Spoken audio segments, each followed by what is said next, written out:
everyone. Let me start with a question. Who here would like to be financially free? Let me see some hands. Who would like to be financially free? Wonderful. Almost everyone's hand was up. So that was great to see. So you may be wondering why I asked that question. So just hold that thought in mind and we will come back to it. Tonight, I will tell a story, a success story of an Irish business, Ryanair, and its CEO, Michael O'Leary. So as you can see on the screen, smaller screen, that's me telling the same story in Mandarin to my Chinese audience on my YouTube channel. Ryanair's story started in 1985.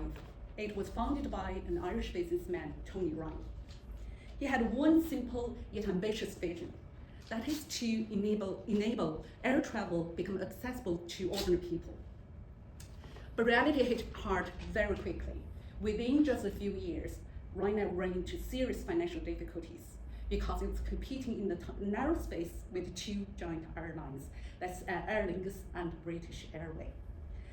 That's when Tony Ryan turned to Michael O'Leary. He just asked one simple question: what are we going to do here? Michael O'Leary's first task was to travel to the United States and to study a highly successful American airline, Southwest Airlines. He spent weeks there just simply observing how they operated. And then he noticed that at Southwest Airlines, they kept asking simple yet powerful questions. Why does air travel have to be this complicated?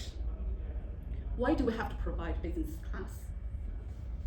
Why do we have to provide free meals?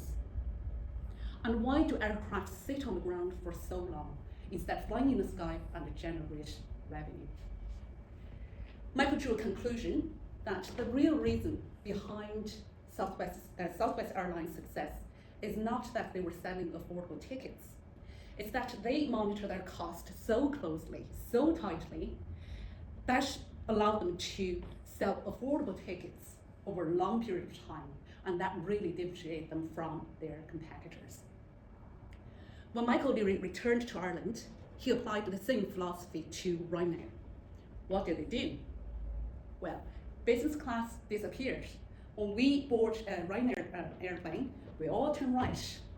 The basic tickets are really affordable, but if you want every bit of extra, you've got to pay. And then the next point, really I think is the most drastic, that is to cut down their turnaround time to close to 25 minutes. And if we just pause for 1 second to really think this through, that is an incredibly hard thing to do.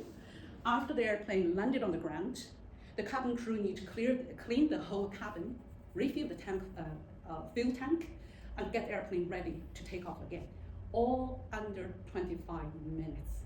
And guess what? They did it.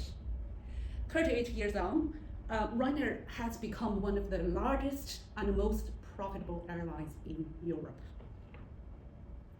Now let's go back to the question I asked at the very beginning. What has all this got to do with us? Well, Ryanair teaches us one lesson, that small savings, repeated consistently over a very long period of time, can generate extraordinary results. So that same principle applies to our personal finances. For example, if I have a young growing family and we're trying to save deposit to buy the house, I've got to look at my budget very carefully and ask questions such as, do we really need 2 cars? Or do we even need a car? What about holidays? Do we really have to go on holiday every year? What about we skip 1 year, go next year? What about everyday luxury items? Do we really have to go to the restaurant every week or even get a takeaway every week? Can we reduce that to once a month? And even worse, what about online shopping? These days, we don't carry cash anymore. Everywhere we go, we tap the card. And we can easily spend hundreds online just through a click of a button. So really the first step is to have that awareness, and that's so important in making changes. So tonight, I've shared the lesson, that the power of cost cutting. At our next meeting, I will explore the more fascinating side of Ryanair and its CEO, Michael O'Leary. how he became one of the most controversial and effective salespeople in Europe. So I hope you will join me at that meeting. Thank you.